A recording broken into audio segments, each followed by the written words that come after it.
Olha só, nós vamos aqui para a nossa ética profissional, tá? Então, a ética profissional, gente, ela é uma forma, né, de atuar profissionalmente, que requer princípios gerais que norteiam não apenas uma pessoa, mas sim um grupo de pessoas que atuam no âmbito profissional, né? Assim, pode-se definir a ética profissional como um conjunto de atitudes e valores positivos aplicados no ambiente de trabalho. Nós temos um código de ética, né, a ser seguido. Então, o nosso Conselho de Ética dos Profissionais de Enfermagem, CEP, ele norteou por princípios fundamentais, né, que vão representar esses imperativos para a conduta do profissional. Consideram que a enfermagem é uma ciência, que ela é arte, que ela é uma prática social indispensável, né, à organização e ao funcionamento dos serviços de saúde. E aí tem como o funcionamento, as responsabilidades, né, a promoção e a restauração da saúde, proporcionando aí o cuidado às pessoas, à família, à coletividade, né, e organizando as intervenções e ações, né, de modo autônomo, tá, gente? Então, é muito importante que a gente faça da nossa profissão realmente uma escolha livre, né, uma escolha digna, para que a gente possa tratar a todos com essa dignidade, tá? Respeitando sempre a cultura, a crença, a incapacidade de cada um, a deficiência, a idade, a identidade, tudo isso amparado aí pelo nosso Código de Ética dos Profissionais de Enfermagem, tá? Mas nós vamos comentar mais ainda sobre isso lá na frente, quando a gente for falar da nossa lei do exercício profissional, tá? E aí o nosso comportamento ético, né, perante a profissão do técnico de enfermagem é que ele respeite todas as confidências, né, que seus pacientes lhe fizerem durante o serviço. Então, se eu tenho um comportamento ético e o meu paciente me confiou um segredo, então cabe a mim o quê? Dar ao meu paciente essa confiança, né, de que ele pode encontrar em mim uma pessoa que está ali para ajudá-lo de qualquer forma. Não de sair dali depois de me confidenciar algo que é importante, né, para ele, e eu sair dali falando já pro primeiro colega que eu acho que deve ouvir aquela situação, né? Então nós devemos respeitar aí as confidencialidades do nosso paciente, tá? Também jamais comentar em público, né, durante as horas de folga ou qualquer incidente ocorrido no hospital, nem informações, tá, sobre o nosso doente, tá? Qualquer pergunta que lhe for feita, né, sobre os cuidados que ele recebe, assim como as condições, né, atuais, os prognósticos, né, por seus familiares, elas deverão ser relatadas ao supervisor. Então isso é um comportamento ético, tá, para a profissão do técnico de enfermagem. E evitar a maledicência, como jamais criticando o supervisor ou os colegas de trabalho, né? Como eu falei para vocês, né, na aula anterior, que tem pessoas que elas perseguem as outras. Nossa, assim, fica um ambiente de trabalho super conflitante, né? E isso não é interessante, porque quando tem um ambiente de trabalho que se torna conflitante, assim, um com o outro, isso faz com que o paciente não receba o benefício da assistência, porque de uma forma ou de outra isso vai respingar no nosso paciente. Isso não é interessante na equipe de enfermagem, tá? Respeitar sempre a intimidade, né, dos pacientes. De repente ele está no quarto, está deitado, está numa enfermaria ou num apartamento, sempre bater de leve na porta, né, sempre ser educado e ser disponível ali, né, às terapêuticas que vão trazer benefícios para o nosso paciente, tá, gente?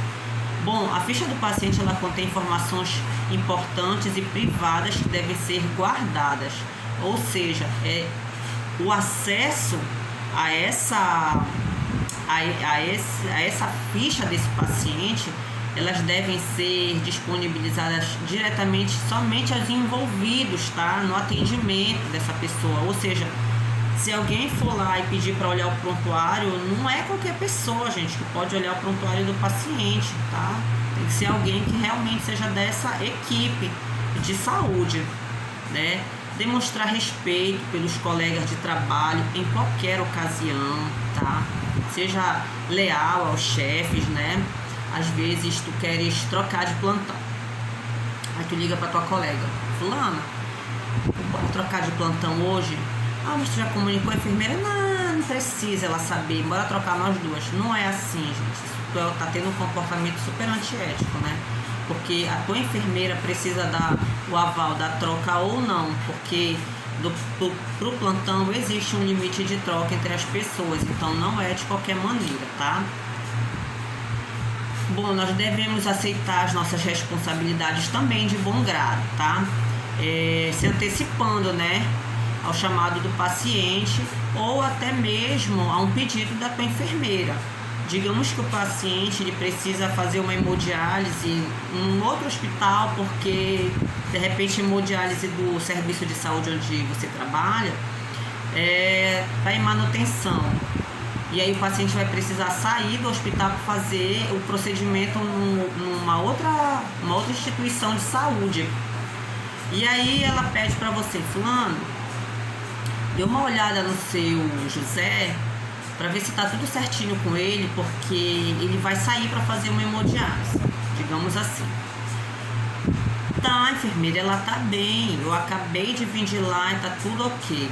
Aí chega lá, a paciente tá evacuada. Aí vai precisar, né, limpar a paciente para que ela vá para outra instituição fazer o tratamento de hemodiálise.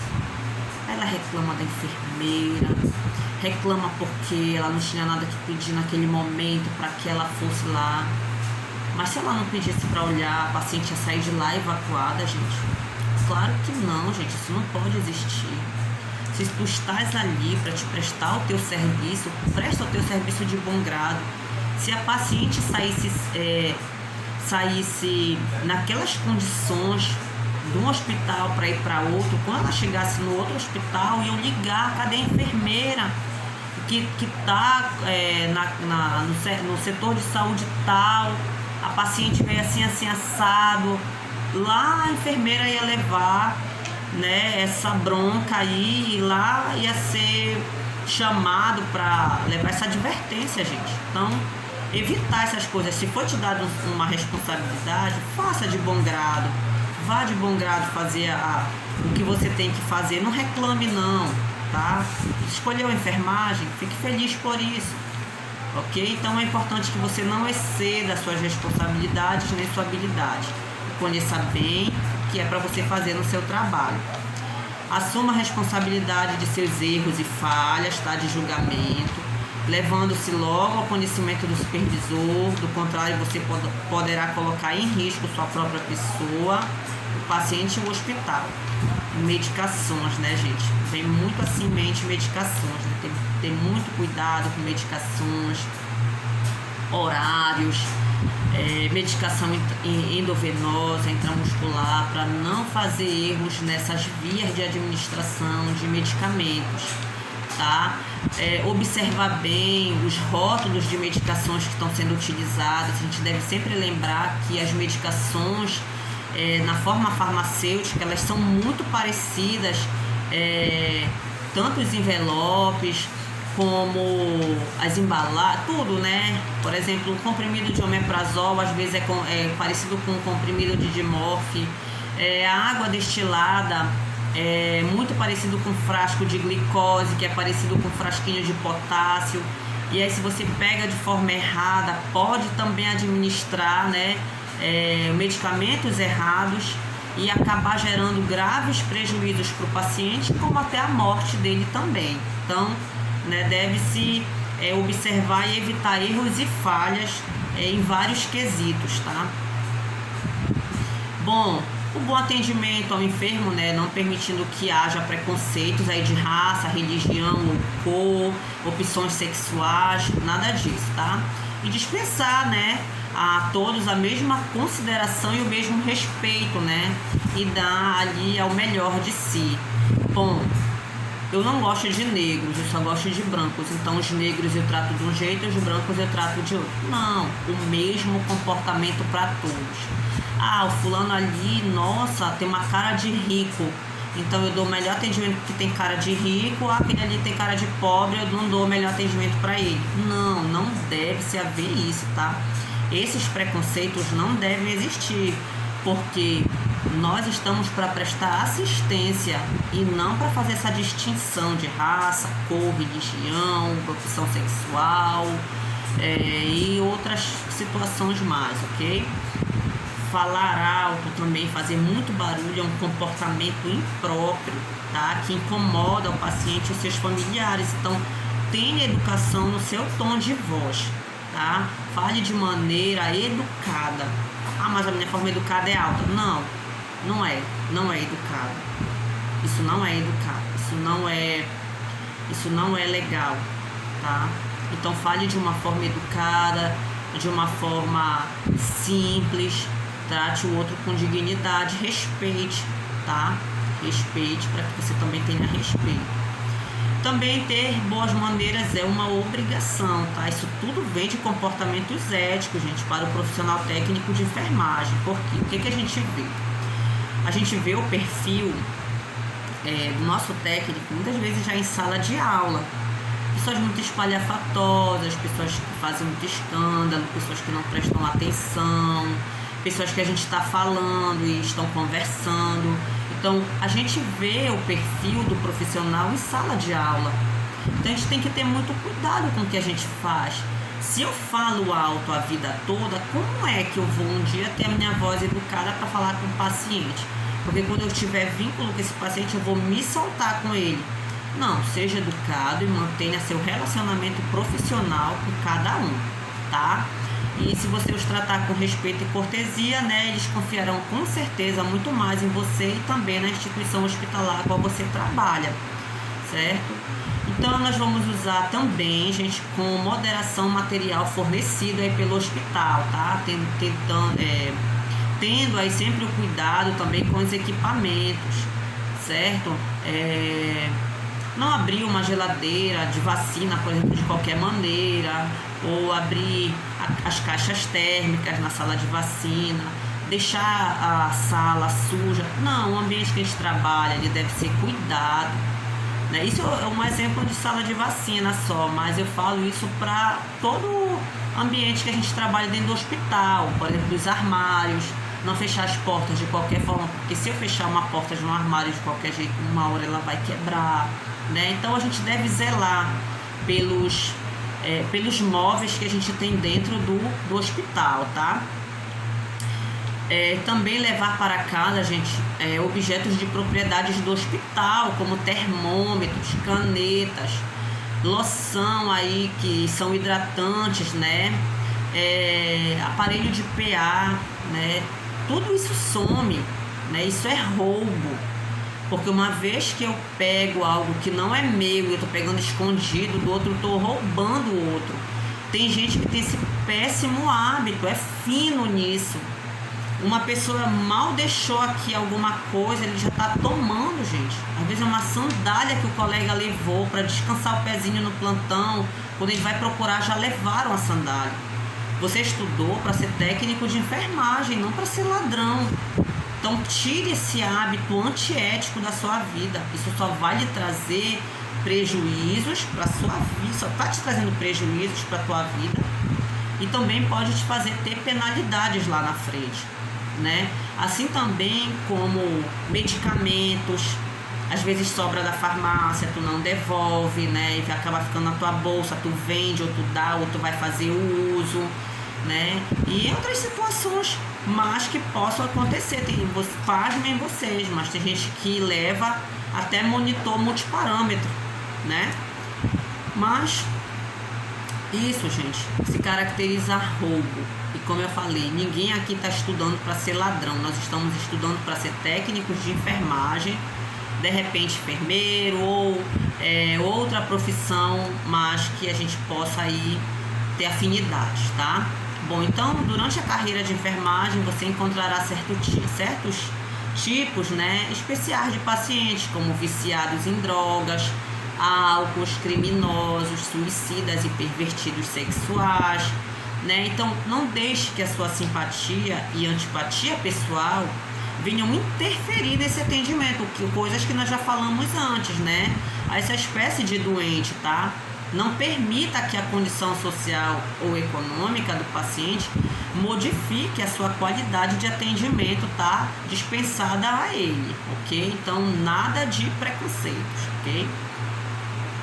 Bom, então permaneça aí, é muito importante a gente falar para o técnico de enfermagem permanecer no setor de trabalho dele, tá?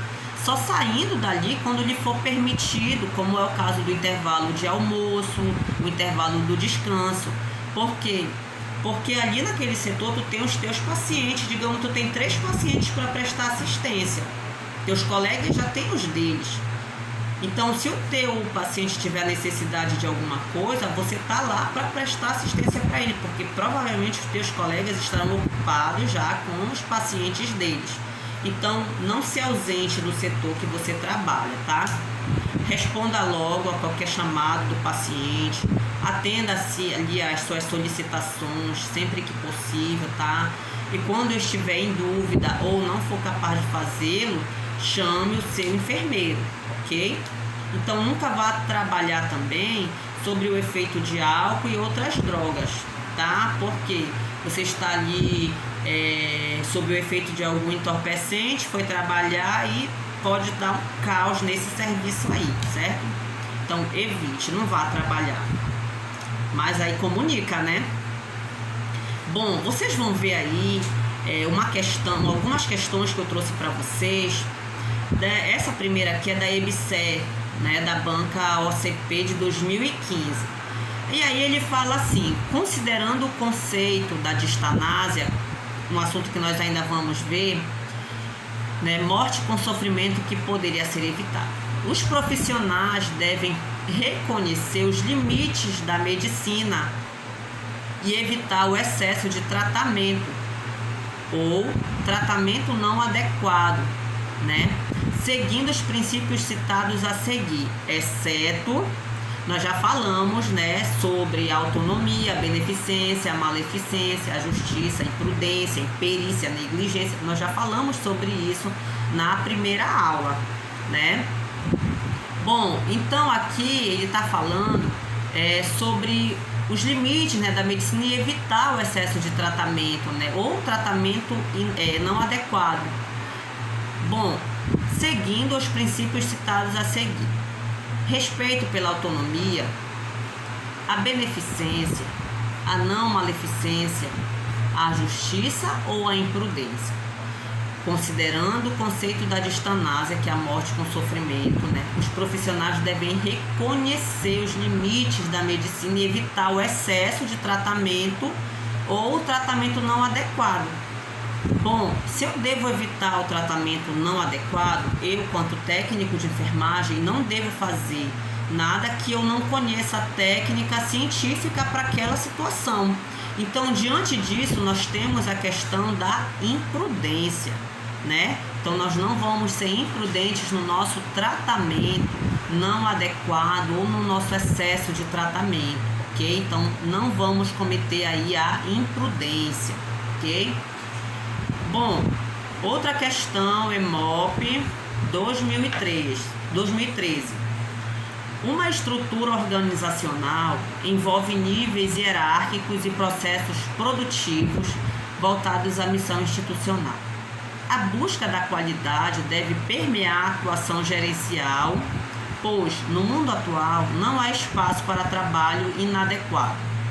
A dimensão ética é considerada parte essencial na política administrativa e imprescindível ao desenvolvimento de um trabalho de qualidade, que é considerado como a melhor maneira de satisfazer o usuário.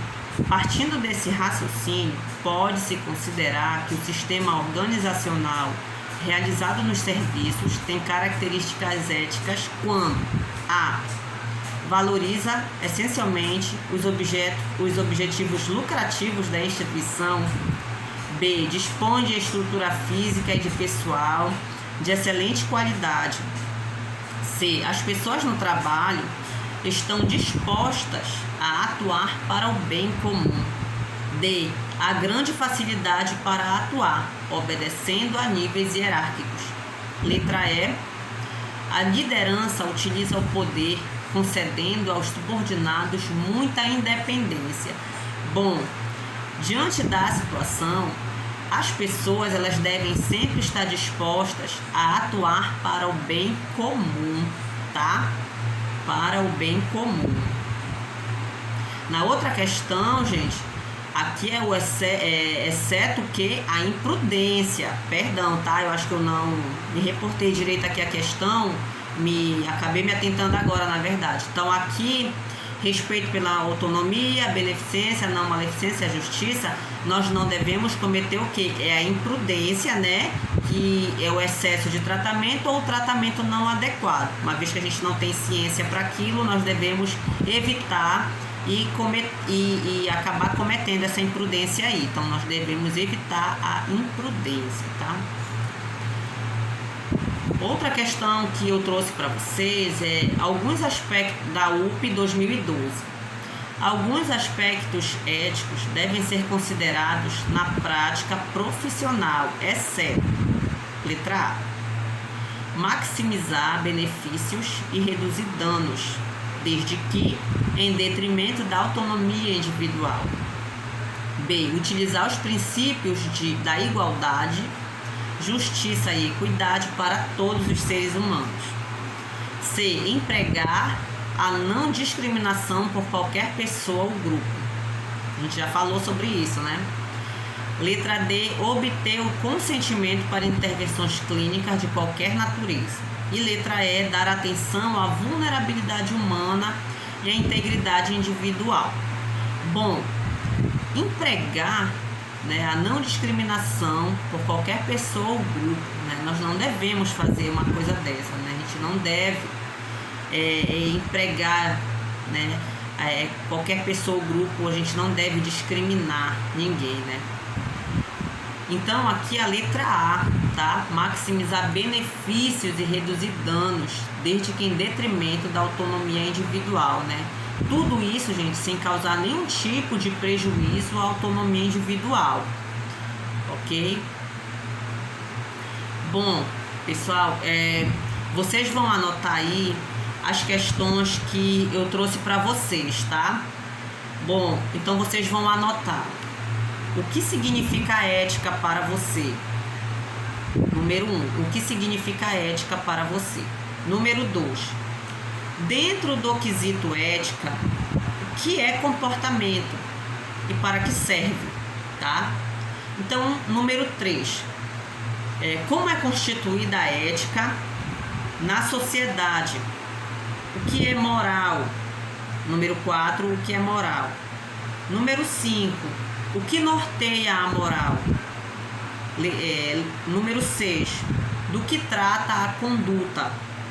Tá? 7, o que são valores morais? Número 8, faça um resumo sobre princípios e ética profissional. Tá no slide, princípios e ética profissional. Faça um resuminho disso daí, tá? Não precisa ser grande, não. 10 linhas tá bom, tá? 9, para que surgiu a bioética? Número 10, qual a diferença de ação pontual e postura profissional, tá? Então, são situações diferentes aí. A ação pontual, ela é algo que é só naquele momento, né? Daquele momento ali acabou. Mas a tua postura, não. A tua postura, ela prevalece ali todo o tempo. É a tua conduta mesmo, tá? Número 11, quais os princípios da bioética? Número 12, o que é negligência, imprudência e imperícia? Dê um exemplo para cada situação. Então, vocês vão fazer esse exercício, tá? E aí, daqui a pouco, nós vamos voltar para corrigi-los, ok? Mas, dentro disso daí, eu quero que vocês coloquem também, na questão 13, dois comportamentos éticos que mais lhe chamam a atenção aí a partir da ética profissional. Então vocês destaquem dois comportamentos éticos que mais lhe chamam a atenção, ok? Façam essa atividade, daqui a pouco nós vamos voltar para corrigi-las, tá bom? Bom, então só para a gente concluir, depois nós vamos corrigir o exercício, tá? Bom, então os princípios fundamentais aí, né, da nossa enfermagem, gente, ela é comprometida com a produção e gestão do cuidado prestado, né, nos diferentes contextos socioambientais, né, e culturais em respostas aí à necessidade da pessoa, da família e também da coletividade, tá? Então, o profissional de enfermagem, ele atua com autonomia, mas no caso do enfermeiro, tá? O técnico de enfermagem deve conhecer a legislação para saber como que ele é amparado, ok? E aí ele vai ter os preceitos éticos e legais, né? Todos nós temos nossos conceitos éticos na nossa profissão, tá? Técnico científico e técnico filosófico, tá? E ele vai exercer o quê? Para todos nós, exercer suas atividades aí com competência para a promoção do ser humano, né, na sua integralidade. Quando a gente fala em integralidade, a gente fala de um ser humano no ser total, emocionalmente, fisicamente, espiritualmente, financeiramente.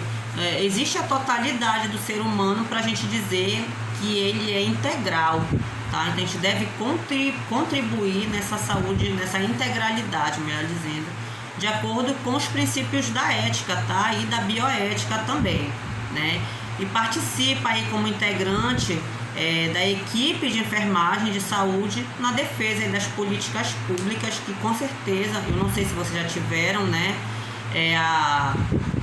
a disciplina de saúde pública, mas quando vocês tiverem, vão poder ver com ênfase aí, né, toda essa situação de integralidade, de universalidade, de acesso à saúde, né, integralidade ali na assistência, né, da resolutividade na preservação da autonomia das pessoas, na participação da comunidade, hierarquização de serviços, descentralização, né, das políticas, né? Então, tudo isso requer conhecimentos, mas vai depender também das disciplinas. Aqui os nossos princípios fundamentais, então, da ética profissional é essa aí para a gente ir concluindo, tá, a nossa aula. E o nosso cuidado de enfermagem, ele sempre vai se fundamentar no conhecimento próprio da profissão, tá? E nas ciências humanas, sociais, né, e aplicadas. E elas vão ser executadas pelos profissionais aí na prática social e cotidiana, de assistir, no caso do enfermeiro, né, gerenciar, ensinar, educar e pesquisar. O técnico de enfermagem de atuar juntamente com seu enfermeiro, né, para prestar essa assistência, ambos sabendo aí a sua atribuição, cada profissional, ok? E aí nós vamos depois, mais lá para frente, falar sobre os direitos, os deveres e qual é a nossa legislação profissional. Agora nós vamos entrar aqui num assunto que também requer uma certa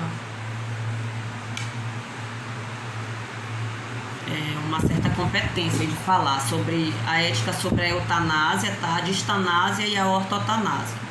Então, se vocês nunca ouviram falar nessa situação, na eutanásia, por exemplo, né, quando tem pessoas que estão doentes ali, em situações terminais, e aí favoreça ou não a morte dele, né? Mas quem tem o direito de tirar a vida? Só Deus tem o direito de tirar a vida, né? Deus dá e Deus tira, mas e cientificamente, como que é, né, essa situação? Então, a eutanásia, direito, vocês vão ver aí, acompanhar aí no slide, tá? Direito de matar ou direito de morrer, né? Então, o que é a eutanásia? A eutanásia é a prática pelo qual se abrevia a vida de um enfermo incurável, né, de maneira controlada e assistida, né, por um especialista. Tal prática aqui no Brasil ela é proibida, tá? E ela é considerada aí como um homicídio. Diferente de outros lugares, ela é legalizada e ela não é vista dessa forma, tá? Mas aqui no Brasil é. Aí a gente pensa, né? A pessoa, ela tá lá, não tá mais praticamente, não tem mais vida nenhuma, né? A gente pensa que a pessoa tá lá respirando por aqueles aparelhos, não tem mais atividade. E aí aquela pessoa, ela é muitas vezes provedora da sua família, né? Tem pessoas esperando por ela, torcendo para que ela saia daquela situação. E aí a gente já ouviu casos, né, de pessoas que passaram anos e anos em coma e que de repente saíram, né? Mas aí, gente, é uma decisão da família juntamente com o profissional que acompanha esse paciente, né? Aqui no Brasil ela é considerada um homicídio, tá? E é proibida essa prática aqui no Brasil, tá? Então a morte sempre existiu e sempre existirá, né, entre nós, porque morrer ela é parte integral da vida e da existência humana, né? E não tão natural e previsível como nascer. Então, assim, muita gente não gosta de falar de morte, né? Tem um estudo da morte aí, que é a tanatologia, né? Tem pessoas que não gostam de falar de morte, tem pessoas que encaram a morte de várias formas, né? Que a pessoa era uma planta, que a pessoa cresce, assim como uma planta brota, cresce, dá frutos, um dia ela seca e um dia ela morre. E aí é muito mais fácil para a pessoa achar que a vida dela é daquela mesma forma, né, de uma plantinha, e de criar uma criança dizendo que a vida dela é como uma plantinha, do que dizer que somos seres humanos, que nascemos, que um dia nós vamos gerar filhos, que nós vamos envelhecer e que um dia a gente vai morrer. Mas uma planta morre e vai para onde? O ser humano morre e para onde ele vai, né? Então tem questões assim que são delicadas da gente tratar, né, em relação vida após a morte. A questão aqui não é essa, tá? Porém, né, e aí a situação não é essa de vida após a morte, mas sim a questão como as pessoas refletem sobre a morte. Tem pessoas que não gostam nem de receber aqueles papéis de funerária, né? Quando a funerária bate na sua porta e deixa aquele papel, nossa, parece assim que está agorando a vida dela. Mas porque tem pessoas que encaram a morte de uma forma assim, muito espantosas, né? Mas morrer um dia, todos nós vamos. Agora, a forma como quer morrer, se eu perguntar para vocês assim, fulano, como é que tu quer morrer? Tu queres descobrir que tu tem 3 meses para morrer, tu queres morrer dormindo, ou como é que tu queres morrer? Aí tem pessoas que, né, de acordo com a sua reflexão, aí respondem, né? Mas então por que é tão difícil, né, morrer? Né? Porque na sociedade moderna, gente, a morte transformou-se assim num tema a ser evitado de todas as maneiras, né? Porque as pessoas se apegam demais aos bens materiais, aos filhos, a casa, a família, e não tem certeza para onde vai, né, depois da morte, ou às vezes não acredita numa vida após a morte. Enfim, se torna assim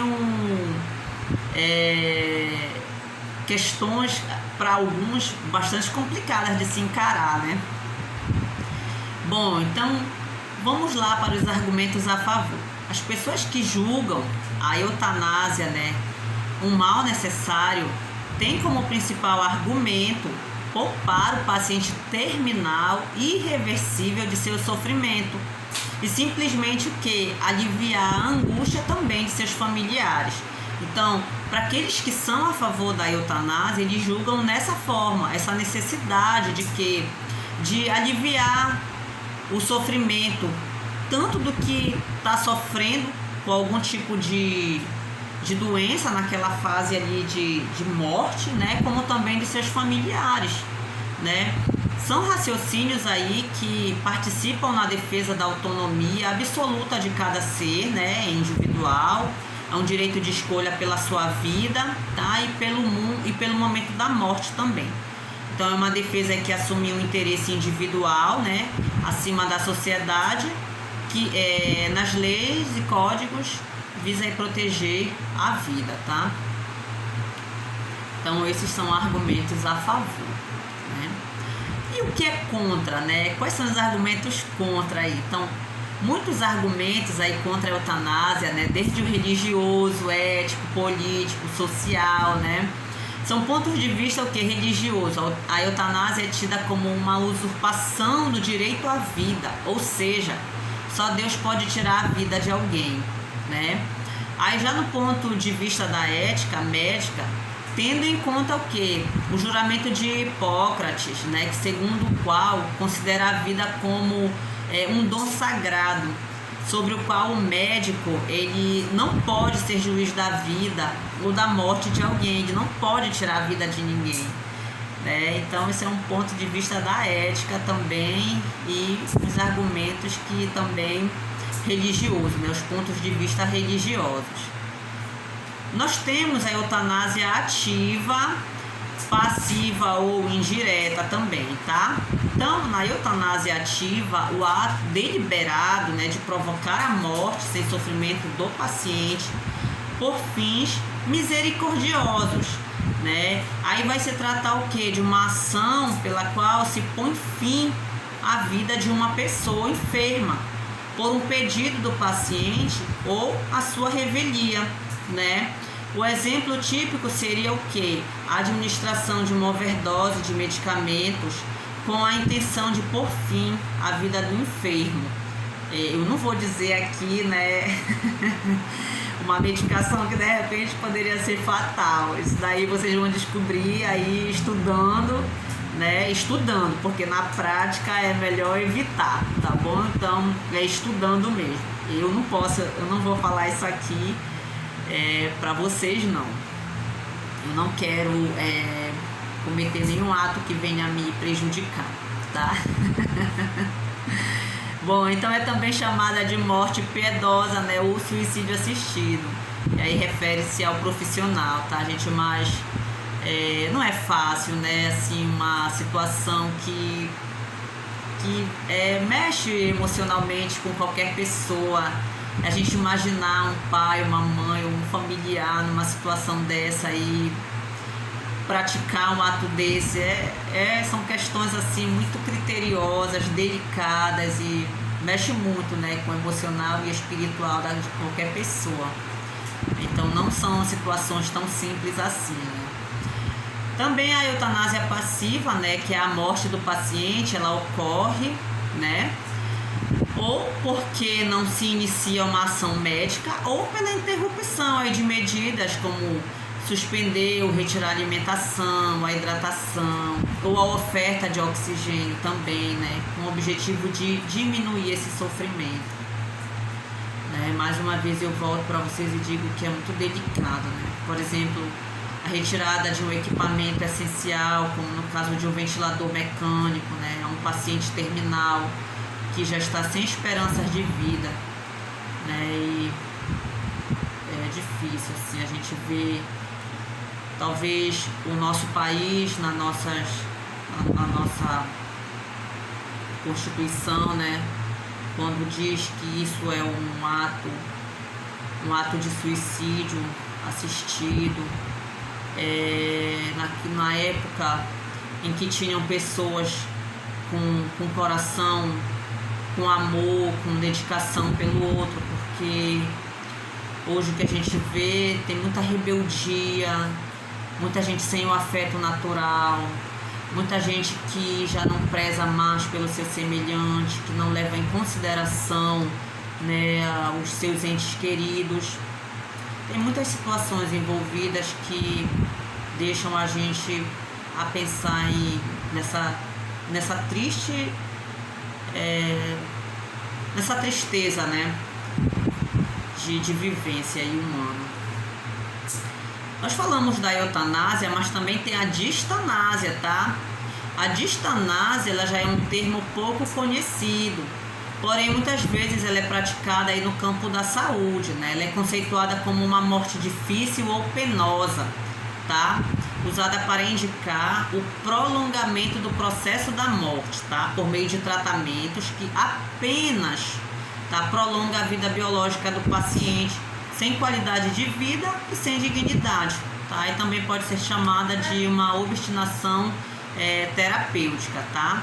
Então, nesse sentido, enquanto na eutanásia a preocupação principal é com a qualidade de vida remanescente, na distanásia a intenção é de se fixar na quantidade de tempo dessa vida, né? E de instalar todos os recursos possíveis para prolongá-la ao máximo, né?